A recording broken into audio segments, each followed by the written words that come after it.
الاغنياء ما كيخدموش على الفلوس، ولكن كيخليو فلوسهم هما اللي يخدموا عليهم. كنسمعوا بزاف هاد المقوله ديال لا تعمل من اجل المال ولكن جعل مالك يعمل من اجلك، ولكن ما كنفهموهاش في العمق ديالها. في هاد لا فيديو جيت نبارطاجي معاك اقوى نموذج واقوى الطرق باش تخلي فلوسك يخدموا عليك بلاصه ما تخدم عليهم، باش تخلي الفلوس يجريو من موراك بلاصه ما تجري من موراهم. او كما خلاها واحد من اعظم المستثمرين في العالم، وارن بافيت، كيقول اذا ما كنتيش قادر انك تدخل الفلوس وانت ناعس، فراه غطير غتوز حياتك كامله وانت كتجري مورا الفلوس وغتموت وانت فقير. يعني شنو هو لو موديل اللي غادي يمكنني انني ندخل الفلوس بلا ما نحتاج انني نخدم، ولا شنو هي الطريقه اللي غتخليني ندير الفلوس بلا ما نحتاج انني نخدم؟ هادشي اللي غتكتشفوا معايا في هاد لا فيديو. اذا بغيتي الجواب في كلمه واحده ديال كيفاش تخلي فلوس كيخدموا عليك بلاصه ما تخدم عليهم، فالجواب بكل تاكيد هو الاستثمار، ولكن ماشي اي نوع من انواع الاستثمار. نسى عليك الاستثمار في العقار، في الحجر، في الاسهم، التداول، العملات الرقميه. هادشي كله ماشي هو الموضوع ديالنا. في هذا الفيديو غادي نبارطاجي معك اقوى نموذج اقتصادي للاستثمار واللي مازال عليه الغفله. اقوى نموذج استثماري في العصر الحالي هو الاستثمار في الانسان. القصه ديالي مع الاستثمار في الانسان وفي البشر قبل الحجر بدات نهار واحد السيد مستثمر شاف المواهب ديالي، الابداعات ديالي، وشاف الطاقه اللي كاينه في وسط مني، امن بها ودعمني بانه شرى لي الادوات اللي غتسرع لي الانتاجيه. البيسي اللي كنت كنخدم به لي بروجي في شهر، خديت بيسي اللي كنخدم به دي بروجي في سيمانه، بل شي نهار كنقدر نختصر الوقت حتى لنهار واحد. علاش؟ لان كيكون عنده معالج اللي هو قوي، بروسيسور قوي، دونك لي طاج اللي كنتي مولف كديرهم في شهر كتقدر تقضيهم غير في سيمانه. دونك ملي امن بيا هذا المستثمر هذا وحط فيا 20 مليون سنتيم اللي هي 200 ألف درهم باش انني نشري الماتيريال اللي غنحتاج، خدمت به الحمد لله وصوفيت القضيه وبنيت واحد الاساس اللي هو متين وحققت ارباح. ورجعت للسيد كنت مواعدو ب20% ديال الربح، مي بحكم ان ربي فيض عليا الخبزه الحمد لله بغيت نعبر على الامتنان ديالي فعليا وبطريقه عمليه. اعملوا آل داوود شكرا، وقلت غنرد ليه 100% ديال الربح، بمعنى عهدت راسي انني ديك 20 مليون غنرد عليه ب40 مليون، وفعلا تحقق الحمد لله الحلم وتحقق الوعد ورديت ليه 40 مليون. ملي كانت هاد القصه هادي نجحات ليا فقلت علاش لا ما نعممهاش مع الجميع، وقلت علاش لا كما انا هاد السيد امن بيا واستثمر فيا، علاش حتى انا ما نامنش بالناس ونبدا نستثمر فيهم. وهنا بدات رحلتي في الاستثمار في الانسان قبل العمران وفي البشر قبل الحجر. مرحبا بكم اصدقائي صديقاتي في الحلقه رقم 23 من سلسله كيمياء الثراء اللي غنبارطاجي معكم فيها اقوى نموذج للاستثمار، واللي من خلاله ما غاديش ديروا الفلوس ولكن غادي ديروا ماكينات اللي كيديروا لكم الفلوس. بصفتي كخبير في الاستثمار في الانسان غادي نبارطاجي معاك شي حوايج اللي عشتهم وكنعيشهم وعشت مع ناس اللي عاشوهم، ماشي شي حاجه اللي فقط قريت عليها. يعني غنبارطاجي معاك شي حاجه اللي هي تطبيقيه 100% تخلي فلوس كيخدموا عليك بلاصه ما انت تخدم عليهم.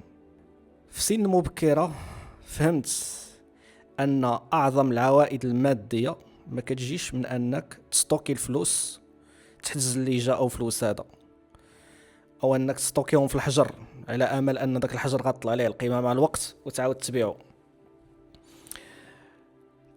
كنت كنآمن ان الطاقه كاينه في العقول المبدعه، وبالخصوص العقول المبدعه التي يعيقها نقص الموارد.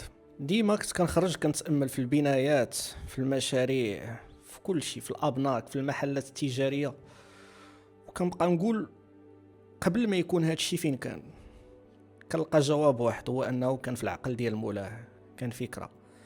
يكفي انك تامل في اي انجاز، اي مشروع، اي اختراع في البشريه غتشوف انه قبل ما يكون مجسد ومتجلي في الواقع كان في الفكره ديال مولاه. فدونك قلت علاش ما نتوجهش في انني نمشي في الاتجاه ديال المصدر ولا المنبع اللي هو العقل المبدع او العقل المدبر، the mastermind، او كما سماه نابليون هيل في الكتاب ديالو Think and Grow Rich.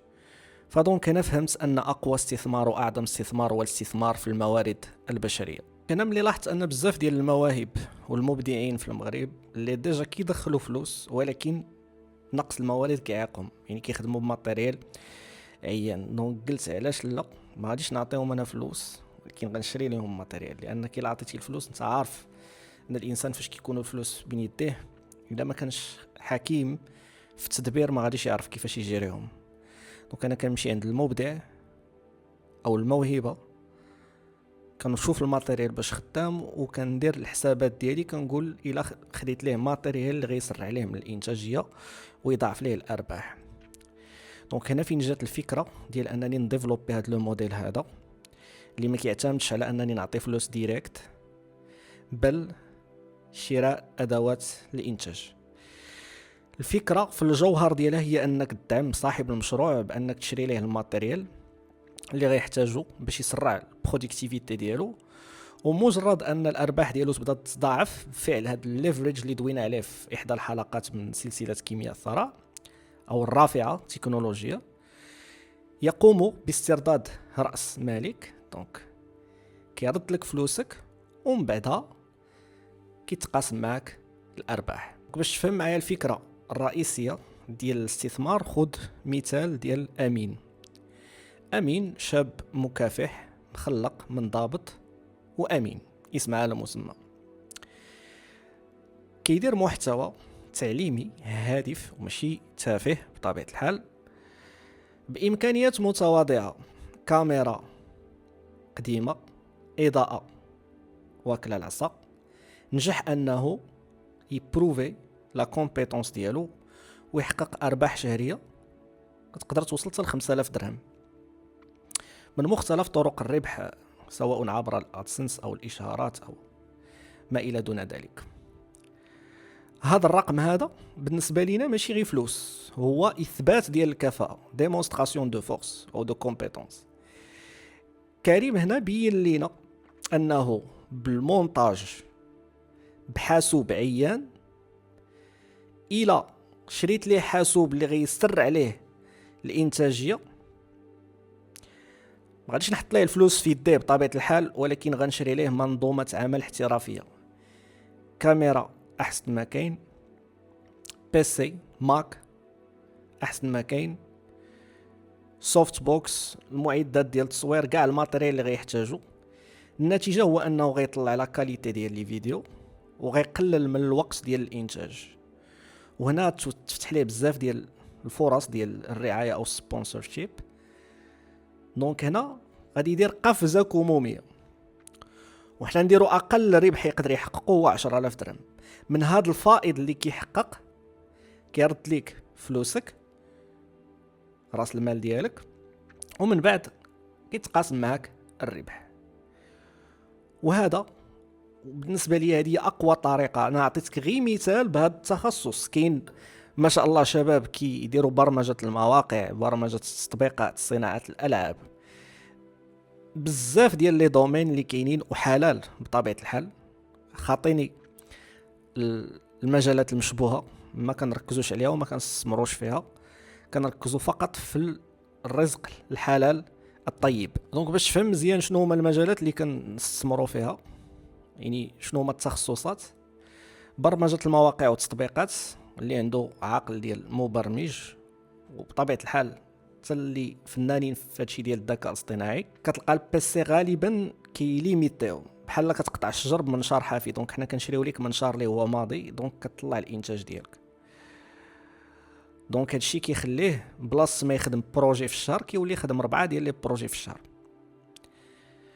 متخصص في الانفوغرافيكس، الديزاين، تصميم الصور المصغره، لومبالاج، كاع كل ما له علاقه بالديزاين. دونك هنايا كتلقاه خدام ببيسي عيان وما شاء الله كيحقق واحد المدخول اللي هو محترم. تقول علاش ما تشري ليش واحد الطابليت غرافيك ماتيريال اللي غيسر عليه وغيطلع عليه الكاليتي وبالتالي غيطلع عليه الارباح. مثال اخر الطباعه على الاقمصه، البرينت اون ديماند، البي او دي. دونك كتقدر تشري ليه الماتيريال اللي كيطبع به على الحوايج وهكذا فوالا كيربح. كلشي كيربح، هو كيربح وحنا كنربحو، غانيون غانيون.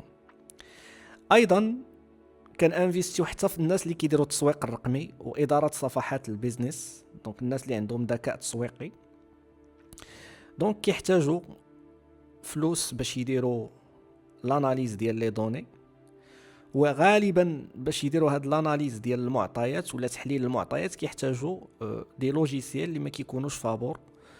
دونك كيكونوا غالبا اشتراكات. دونك حنا كنوفروا ليه هاد الاشتراكات هادو كاع داكشي اللي غيحتاجو كنهنيوه منه، وهكذا هو كيربح وحنا كنربحوا معاه. علاش بالنسبه لي الاستثمار في الانسان هو اقوى استثمار كاين، واقوى من الاستثمار في الحجر؟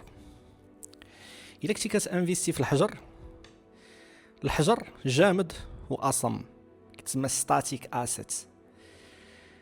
لابارطومون اللي كتشريها ما كتفكرش، ما كتبتكرش، ما كتحلش المشكلات، ما كتكيفش مع الازمات.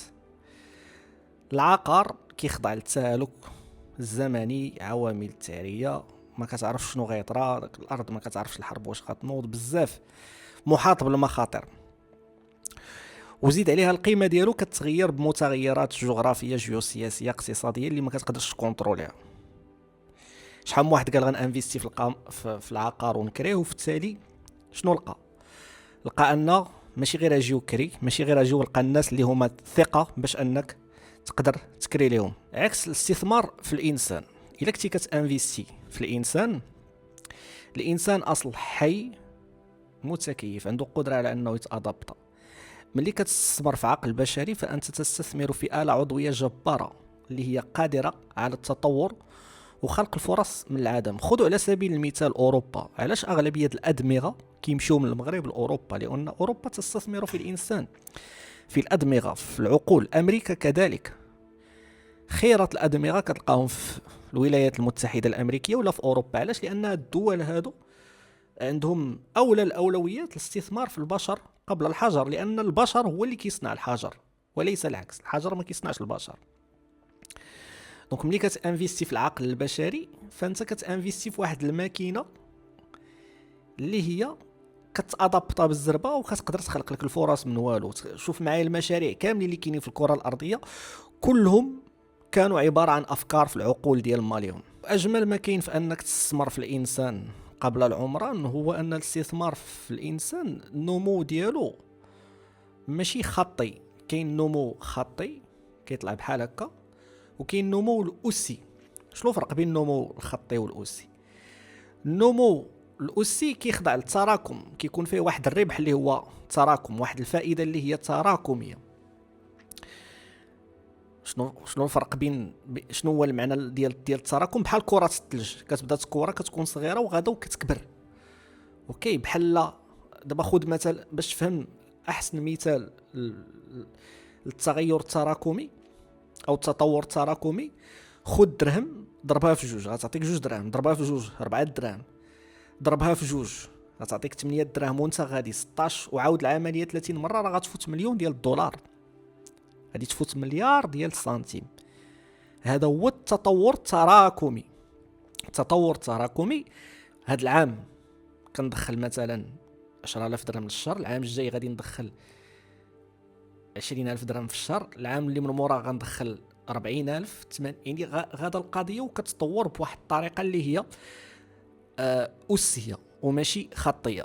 دابا بلغه الارقام نجي نهضروا علاش الاستثمار في البشر اقوى من الاستثمار في الحجر.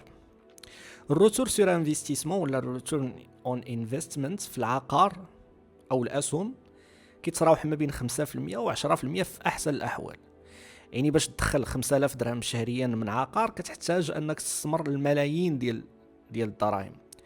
اما في الاستثمار البشري العائد على الربح كيقدر يديباسي 200% في بضعه اشهر. السر كاين في الرافعه التشغيليه او الليفريج، اللي هو بحال داك الكريك كتشوفو صغيور في الحجم ديالو، نقولوا بلونجلي small actions big results.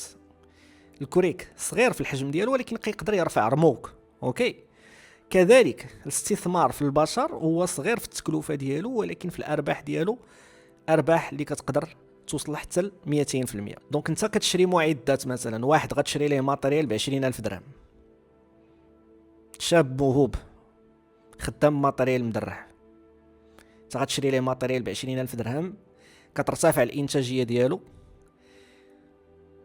كتزاد ليه ارباح اضافيه في وقت قياسي. دونك هنا السيد الخدمه اللي كان كيديرها في 30 يوم ولا كيديرها في نهار واحد، يعني شنو كتفهم لنا؟ ان الارباح تضربوا في 30. دونك في هذه الحاله هذه ما كتشريش الوقت، بل كتشري مضاعف للسرعه والجوده. دونك انت ملي كتشري ليه ماتيريال واعر راك كتوفر ليه الوقت، كتوفر ليه الفلوس، وكتطلع ليه الكاليتي.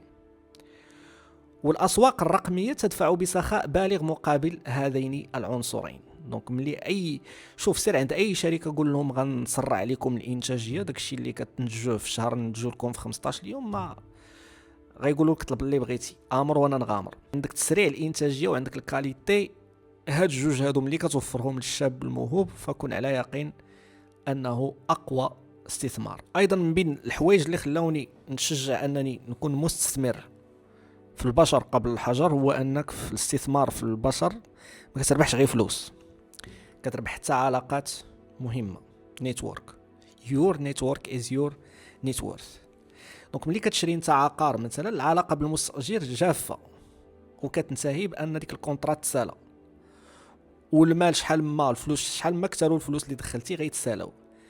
اما بالنسبه لي اقوى راس المال هو راس المال البشري، راس المال الاجتماعي.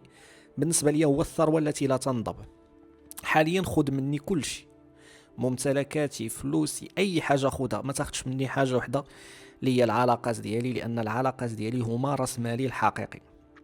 دونك انت ملي كتنتج لواحد الشاب مكافح من قله الامكانيات وكتدوزو المستوى ولا الرحابه ديال الانتاج، انت ما كتصنعش غير واحد الشريك ديال العمل فحسب، بل تصنع حليف استراتيجي.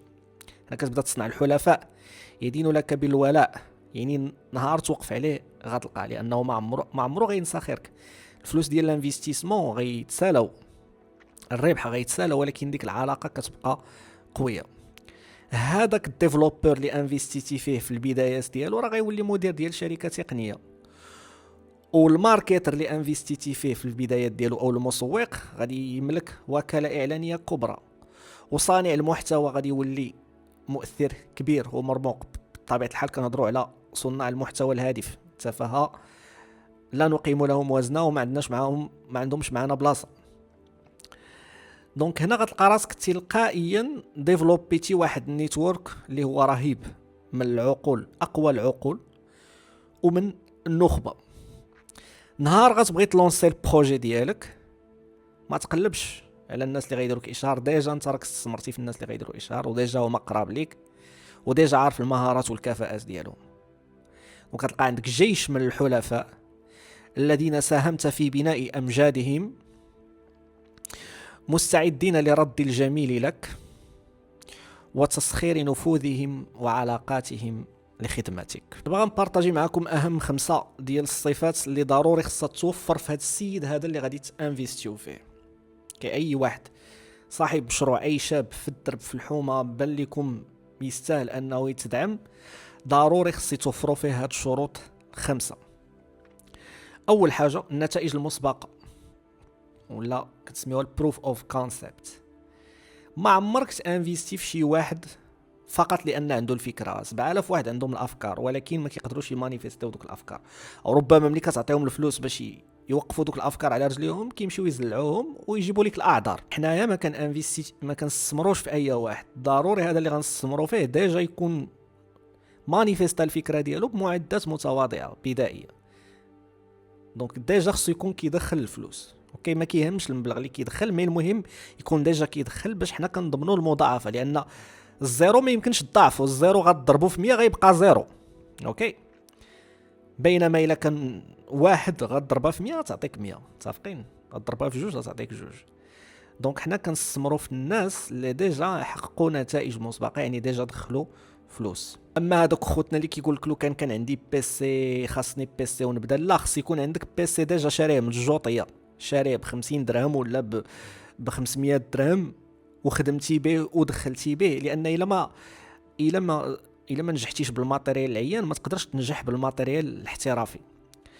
دونك هنا كنانفيستيو في من نجح فعليا وحقق ارباحا، بحال امين اللي دوينا عليه كيدخل 5000 درهم شهريا بامكانيات متواضعه بدائيه متهالكه.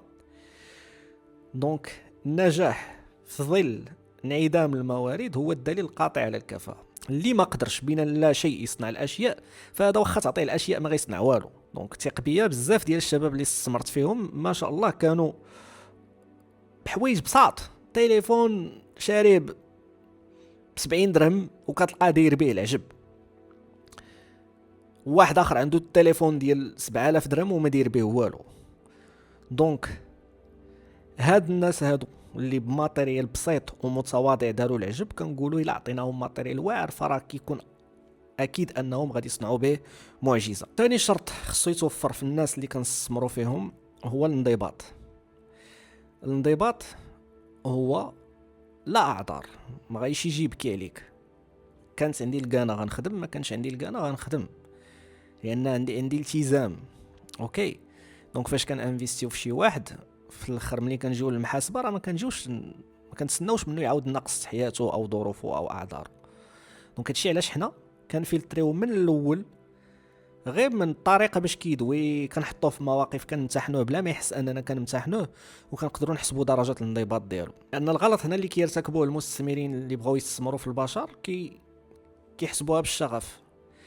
الشغف طاقه متقلبه وسريعه الاحتراق بالزربه، بحال الموتيفاسيون كتخليك تبدا، ولكن الديسيبلين هو اللي كيخليك تكمل. دونك حنا ما كنقلبوش غير على الناس اللي عندهم موتيفاسيون، خاص يكون عندهم موتيفاسيون وديسيبلين.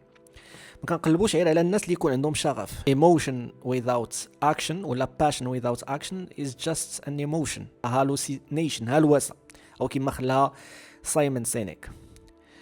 دونك الانضباط هو المحرك الدائم الذي يبني الثروات. اي واحد ما فيهش لا ديسيبلين فراه ما غاديش نغامروا معاه ولو بسنتيم. الشخص ديسيبليني كيبان في الوقت ديالو، في الكلمه ديالو، في الهضره ديالو، في المواعيد ديالو. دونك هنايا اللي شكينا في الانضباط ديالو كنقدروا نديروا امتحانات كنمتحنوه بلا ما نحسوا اننا كنمتحنوا، لان الا امتحنتي لواحد وعاقبك انك كتمتحنوا هنا كيمثل عليك. دونك حنا شنو كنديروا؟ كندوزوهم من دي تيست بلا ما يحسوا انهم كيدوزوا من دي تيست، باش كنعرفوا واش غنانفيستيو معاهم، نغامروا معاهم ولا ما نغامروش معاهم. انا كنعقل واحد صانع المحتوى كنت بغيت نشري ليه البيسي والايفون والاضاءه باش يخدم، بان لي فيه الضو. دونك امتحنته، ما جيتش وغامرت معاه. قلت ليه في الاول غنمشي غنصور لك بالماتيريال ديالي، نصور لك واحد ريلات محتوى قصير هادف بطبيعه الحال. دونك بدينا كنصورو، كنا اتفقنا اننا نصورو 20 ريل في داك النهار. صورت ليه لي ريل كاملين تقريبا، خدت منا 4 ديال السوايع ديال الخدمه. وفي التالي درت ليه واحد الامتحان بلا ما يحس انني كنمتحنو. قلت ليه راه الصوت ما تسجلش للاسف، وشفت لا رياكسيون ديالو واش غيتعصب ولا غيغضب. ابتسم مسكين وقال لي فيها خير. وهذه امتحنت بها القوه ديال الرغبه ديالو، لان حتى انا شخصيا كنت كطرى ليا كنصور بزاف ديال لي فيديو، وبالتالي كنتفاجئ ان الصوت ما تسجلش، وكنبتسم وكنقول فيها خير. لان هنا كتفهم شكون اللي بصح باغي ديك الخدمه وشكون اللي غير كيمثل. دونك هذا فقط نموذج ولا مثال بسيط من الامتحانات اللي كنديروهم للشباب اللي غادي نستثمروا فيهم. كاين بزاف ديال الامتحانات. اصلا حنا فاش غنبغيو نانفيستيو في شي واحد ما كنقولوش راه غنانفيستيو فيك، كيكون نقاش عادي، كتكون الهضره عاديه غير مباشره، حتى كيبان لنا فيه الامل عاد كنغامروا معاه. الشرط الثالث اللي ضروري خصو يتوفر في الشخص اللي غادي نستثمروا معاه هو النزاهه والشفافيه المطلقه. دونك العلاقه مبنيه على مشاركه الارباح. دونك لا باز ديالنا هو الامانه. يا ابتي استاجر ان خير من استاجرت القوي الامين. الامانه هي حجر الزاويه الذي لا يقبل القسمه على 2. دونك الشريك خصو يتمتع بشفافيه تامه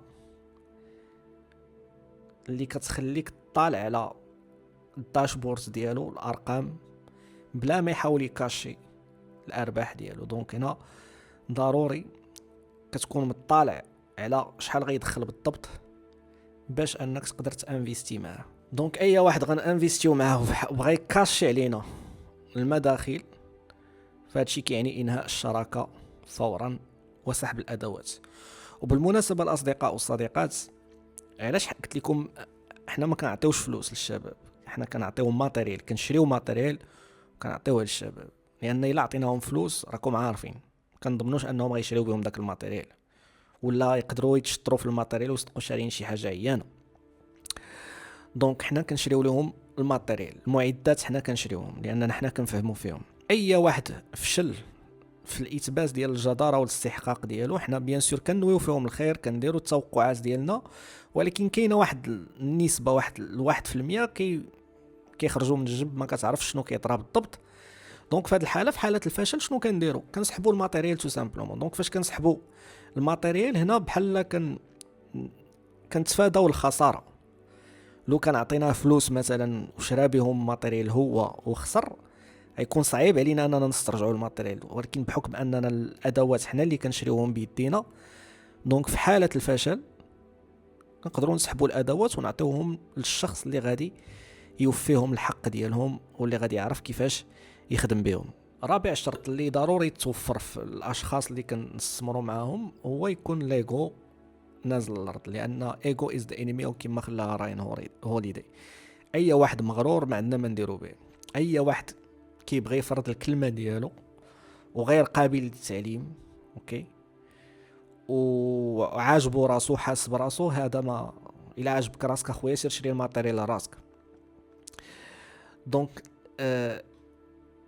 هاد الناس اللي كنانفيستيو معاهم ضروري خص تكون فيهم واحد الكاليتي ديال انهم كيسمعوا وكيصغيو، لان حنا فاش كنانفيستيو عن علم وعن خبره وتجربه. دونك خصو يكون مستعد انه يسمع التوجيهات والنصائح الاستراتيجيه، ويتقبل النقد البناء، ويكون فليكسيبل باش انه يغير الخطه ديالو الى الخوارزميات ديال السوق تطلبوا داكشي.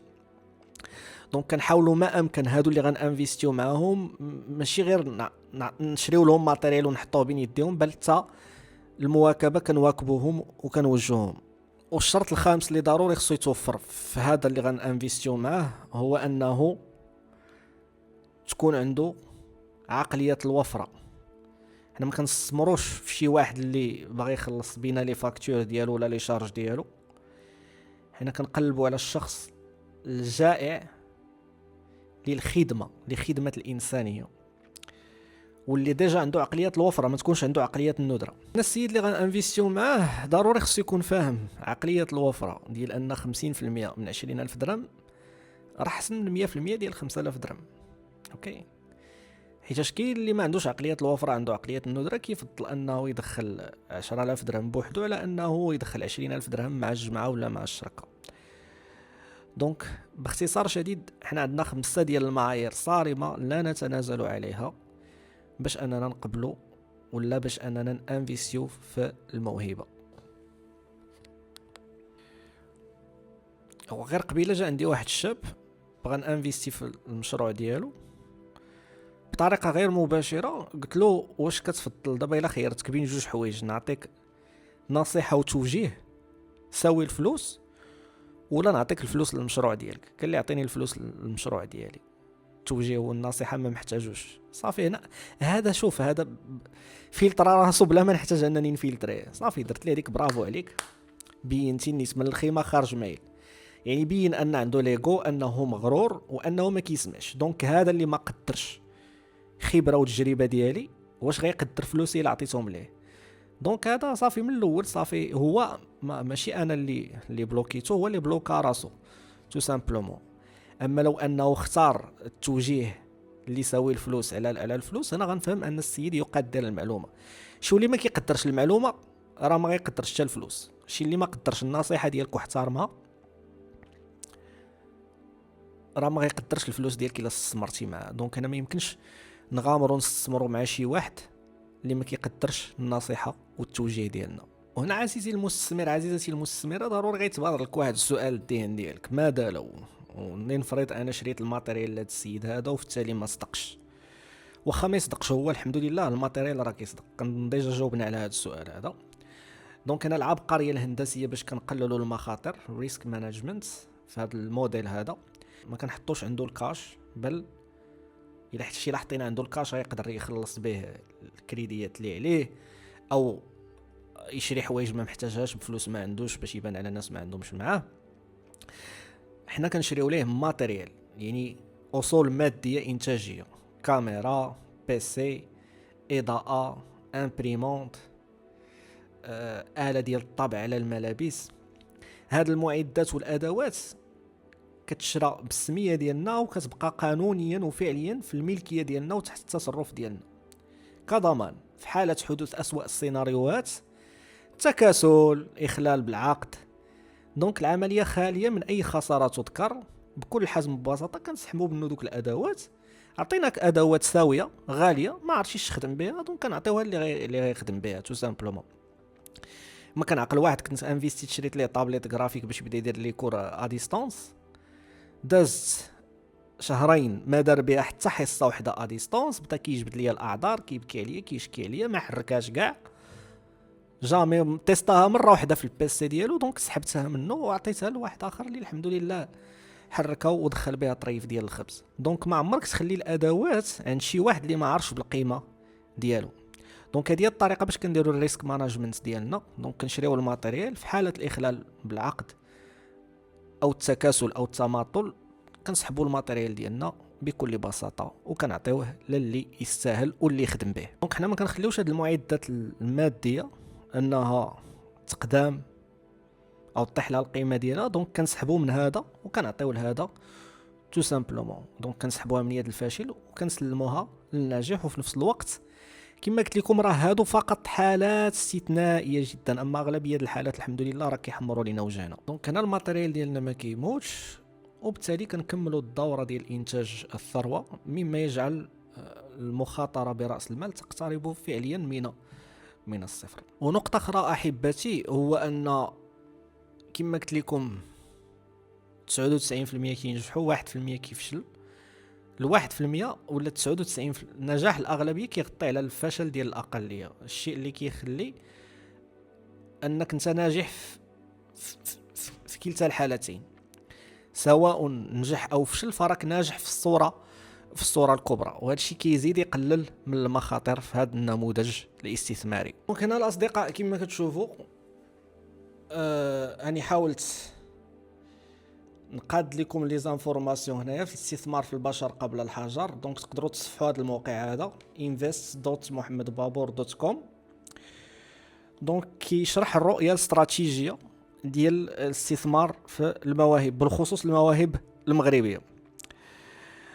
دونك حنا ما كنمولوش اصحاب الافكار اللي ما عندهمش اكسبيريونس واللي ديجا ماشي ما مانيفيستي الافكار ديالك بمعدات بسيطه، عاد ديك الساعه نعطيوك معدات متقدمه اللي يوقع لك بها الليفريج، غتضاعف بها الارباح ديالك. دونك هنا الخطوه الاولى كنختاروا المواهب، وهذا الاختيار هذا ما كنختاروهم بلا ما نبينوا لهم اننا راه غنختاروهم.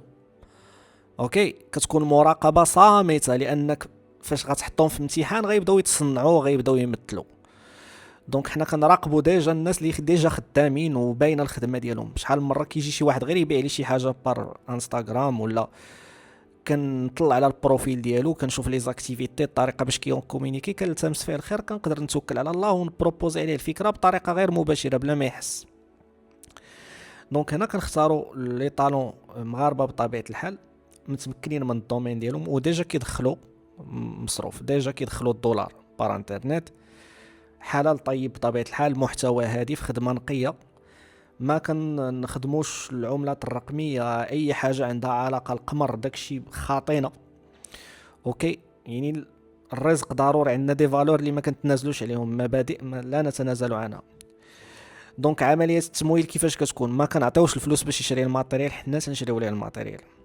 اوكي، بيسيات، كاميرات، سوفت بوكس، ميكروفون اتسيتيرا. النقطه الثالثه ملي كتضاعف الانتاجيه ديالهم والارباح ديالهم، دونك كيردوا لنا الانفستيسمون مع روتور سور انفستيسمون، عائد على الربح، حلال طيب مبارك فيه. دونك هنا دي زيكزامبل. فاطمه خياطه كتدخل 4000 درهم شهريا. ملي كنشريو لها ماكينه د الخياطه احترافيه، كنشريو لها ايفون باش تصور داكشي اللي كتخيط وتحطو سوغ انستغرام، كنشريو لها بيسي باش دير المونتاج، باش دير ستوري تيلين، تعاود على الروتين ديال الخياطه ديالها كيفاش كيدوز، تعطي النصائح للبنات. دونك كاع الماتيريال اللي غتحتاجو باش تضاعف الارباح كنحطوه بين يديها. فدونك 4000 درهم كتولي 8000 درهم. ودونك حنا كناخدو بيان سور، كنتفقوا معاه على نسبه من الربح، وهكذا كدوز العمليه. اكزومبل اخر، ياسين صانع ديال المحتوى كيدخل ديجا 5000 درهم. دونك ملي كنسبونسوريزيوه بالماتيريال كيولي يدخل 10000 درهم اي فوالا. دونك هنا المبادئ الصارمه ديالنا في الانفستيسمون هو انه حلال طيب مبارك فيه. ما كنتداول الدومين ديال التداول العملات الرقميه، هذا ماشي الدومين ديالنا، دونك حنا ما كنانفيستيوش فيه. هادشي ديال الاسهم وهذا. النسبه ديال المخاطر 0% كما شرحت لكم، لاننا كنشريو ماتيريال ما كنعطيوش فلوس. اوكي. و حتى الفشل، النجاح ديال الاغلبيه كيغطي على الفشل ديال الاقليه. دونك الشروط باش انك تدخل معنا في هذا البروجي هذا هو انك ما تانفيستيش كاع داكشي اللي عندك معنا. ضروري خص يكون الفلوس اللي غتانفيستي معنا كيمثلوا 10% على الاقل من الصافي ديال الفلوس اللي عندك. اقل واجب استثماري كتبدا به معنا هو 10000 درهم، والمقاعد محدوده فقط ل10 ديال المستثمرين، لان ما نقدروش نكثروا باش نجريو بزاف ديال المستثمرين. دونك فقط 10 ديال البلايص اللي كاين.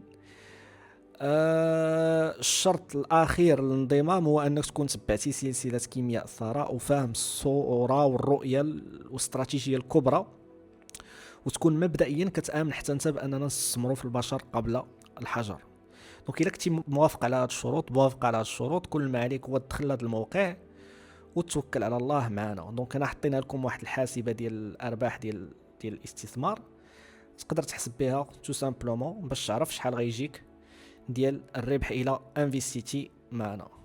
دونك عجباتك الفكره وكنتي انتريسي، دونك يمكن لك تزور الموقع وتكونتاكتينا في حاله كان عندك شي سؤال.